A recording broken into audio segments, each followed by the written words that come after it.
Welcome to the show. I'm Danella, and here's what's happening now. We're going to update you on the situation in Baltimore. This is involving footage showing another officer planting evidence. Right now, 2 additional officers are currently being investigated.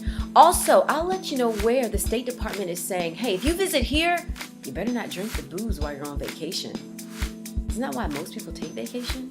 Yeah, I'll let you know where they're saying do not drink the alcohol. Be careful. And also, we're going to talk about 8 emotions that you should not avoid. Listen to your emotions, all right? I'm going to give you an example before we go into detail. Anger, for example. A lot of times people feel angered and we get trapped in the anger. But anger is good. And so we'll talk about why you should listen to your emotions and how you can use those emotions to change the pattern of your life. But first, let's start off with Political Pop. Now, Political Pop this week is sponsored again by Quick Feet Soccer. It's not too late to sign your child up if you're in the Maryland, DC, or Virginia area for soccer classes. Yeah, they're gearing up for fall. If you'd like more information, log on to quickfeetsoccertraining.com. And in politics, another crazy week. The mooch is out, and on yesterday, transcripts were shown from a January 27th conversation with Donald Trump and the Australian Prime Minister. We'd heard that was a very contentious conversation, hostile, so to speak. And now the transcripts are out from that conversation and also the conversation he had with the Mexican president. Now, here is the problem that I'm seeing. It's like everyone is, so much drama, negative tweets, and then we're seeing that he's just not a good diplomat. He's having conversations that are completely childish. We see this. And I'd like, again, to come and in my Political Pop talk to you about work that's being done. And unfortunately, this week, what I have to report is how the other nations and countries and world leaders just see us as a laughing stock. That's what they see us as. For things like this, because we're not getting work done. So they're still investigating the Russian allegations, still trying to work on some type of health care. So many problems, not enough solutions again. And this week, that is your Political Pop. Now, we're going to head over to Baltimore. So remember last week we were talking about the body cam footage. Well, get this, okay? The Maryland Public Defender's Office again found more evidence. Another image from an officer's body cam showing officers planting drugs. Now, because the public defender doesn't represent another defendant that's involved in this case, they couldn't make the video public. But the result of this new finding is now 2 additional officers being investigated. On Friday of last week, right, 34 prosecuted or pending cases, and these are cases involving weapons, drugs, all of those were dismissed, right, or just dropped completely. Dropped or dismissed, and that's because the officers that were connected, 3 of those officers were also involved in video planting evidence. And so here again, more footage showing police officers planting evidence. Again, listening to what the people of Baltimore are saying. They're saying these are the times that these officers are being caught. This is nothing new. This is ridiculous. It definitely, like I mentioned to you before when I first heard of this, I'm going to continue to watch the situation in Baltimore and give you any updates as I get them as they come in, because we are all crying for some type of reform response. We can't live like this. Innocent people being put into jail. Now, let's talk about where the State Department doesn't want you to travel. Don't be alarmed. But did you hear about this? In Mexico, tourists getting poisoned? Yeah, the U.S. is warning travelers about tainted alcohol. They're saying that it's counterfeit booze, making people sick. And then they're also saying that, unfortunately, one woman, she was 20 years old. She's from Wisconsin. She died in January. And this is after she visited a resort in the Playa del Carmen area. And so they're warning people in Mexico, specifically in Playa del Carmen and Cancun, Why else do you go to Cancun? I mean, you could go to Chichen Itza and visit the Mayan ruins, right? That's like what, an hour away? I remember an hour or two away. But if you're going to Cancun, you want to hit an all-inclusive resort and drink and drink and drink. But what they're telling you now is if you're trying to get that last minute travel in before back to school, watch how much liquor you take. Keep hydrating yourself, meaning drink a lot of water. I feel so crazy saying this again. Is it just me? Why else would you go to Cancun? Or maybe that's saying a lot about me. But yeah, if you got a trip coming up, watch the amount of alcohol that you're drinking, because a lot of people have reported being very, very sick and poisoned and even blacking out, saying that they've been drugged in the alcohol that they're getting there. So that's a warning to you. And now listen to this. Guess which Ivy League for the first time in history is accepting in their 2017 class more minorities.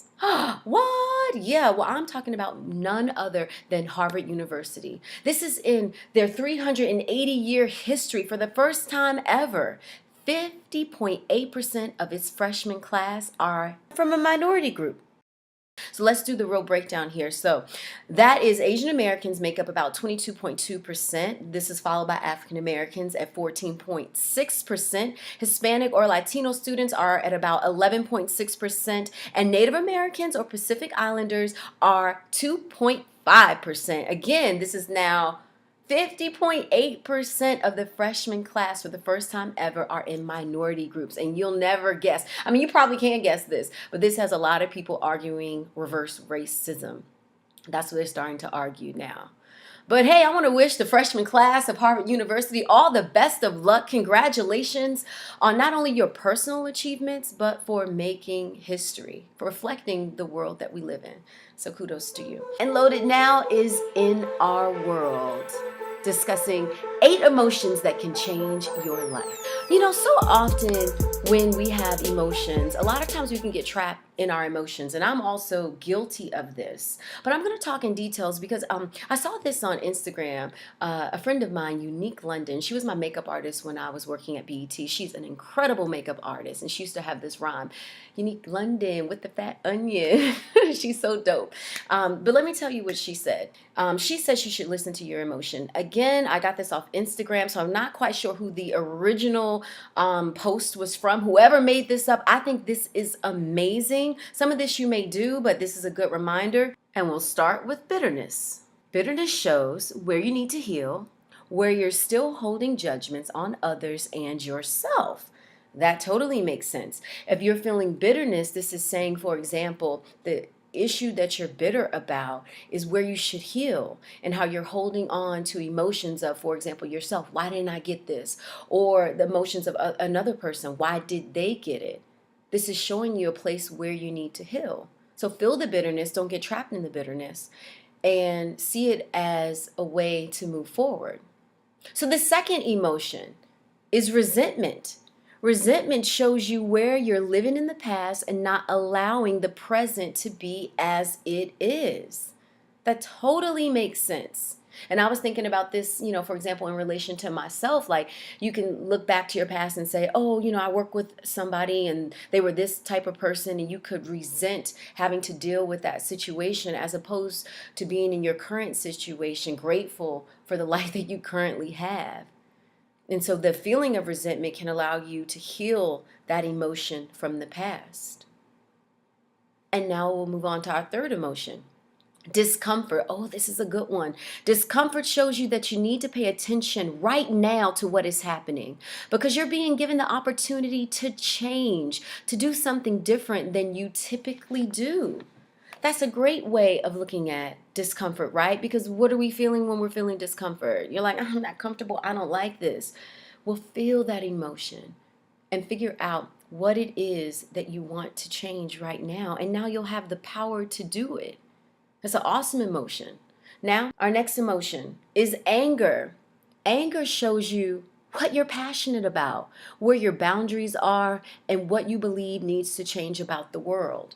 And I think anger gets a bad rap, because a lot of times we feel angry when we see people that are angry. Let's think about, sometimes, you know, if you're a pro-lifer, don't get angry at me, but a lot of times a lot of pro-lifers are angry and they protest very angrily, and a lot of times, we see anger and we become defensive against it, or sometimes we feel anger and we get trapped in our anger. But anger is a powerful emotion, again, because it shows you what you're really passionate about. It shows you what your boundaries are. For example, if somebody does something wrong to you, you need to feel that anger in order to be able to verbalize, I should not be treated this way. Very powerful emotion.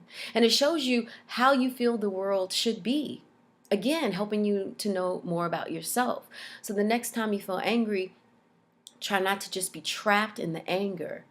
Try to see what you're learning from the anger and what you can actually change in the world that you live in. So we'll move on to our fifth emotion, disappointment. Disappointment shows you that you tried for something, that you did not give in to apathy, and that you still care. That's another great emotion, that you tried for something with all your feelings, all your heart, and then you didn't get it, but you still are passionate about it. So maybe you didn't get number one and you feel kind of disappointed, but now you can still fight to get number one. Another great emotion. Don't worry, we're almost done. We're going to move on to guilt. That's our next emotion. Guilt shows you that you're still living life in other people's expectations of what you should do. And I'm going to talk about guilt for a moment personally, because I want to say 2 years ago, this was my resolution. I didn't even talk to my husband about this, but my resolution was to never make a decision based off of guilt again. I call them guilt-based decisions. And I'm happy to say, it took some time, but I still to this day do not make decisions based on guilt. I can initially feel guilt, and maybe I might make the decision, but it's not because I'm feeling guilt. It's because that's what I want to do. Number 7, shame. Shame shows you that you're internalizing other people's beliefs about who you should be or who you are, and that you need to reconnect with yourself. Ooh, shame. That's another good emotion, that you need to reconnect with yourself. I'm going to tell you an example I gave my nephew this week about shame. And he hasn't done this, but I said to him, let's say you came, because my nephew is living with us. And I said, let's say you came home, and he has never done this, but let me just say, I said, let's say you came home and you just had a one-night stand, and you look at, me and Uncle Kyle, and you're thinking to yourself, I feel shame, and you don't want to admit it. Well, the truth is that shame that you're feeling should show you that either this is who you really are, so you need to reconnect with that feeling, but don't judge yourself based off of what you think we may feel. Really, it's really more important about what you feel about yourself. Let's keep it moving. We're moving on to our final emotion, anxiety. Anxiety shows you that you need to wake up right now, and that you need to be present, that you're stuck in the past and living in fear of the future. Ooh, and I know anxiety can get a lot of us, that you're stuck in the past, and you might be thinking, let's say you're looking for, you don't like the current job that you live in, that you're working in right now. And you say, I want a new job, but I'm scared because the job market is tough. I've applied for jobs last year and I really didn't get anything. And so I'm staying in this job. Well, that's fear of the past. And then also fear of the future. For example, what if they say no? And anxiety, man, that's one of those dangerous emotions that can really, really paralyze and trap you. So I hope this list was helpful to you. Again, I'm not taking credit for this list. I know Unique, I don't think she made this list. I'm not sure where she got it from, but whoever was the originator of that post, thank you so very much.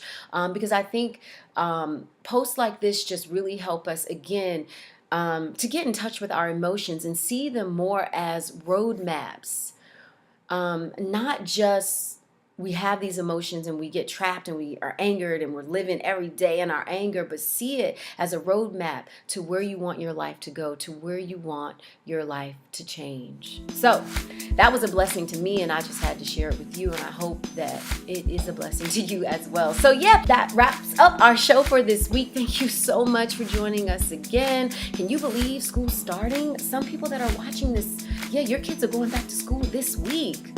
Wow. So yeah, school's getting back into session. Time is flying by. I hope you have an incredible weekend, and I will see you next week.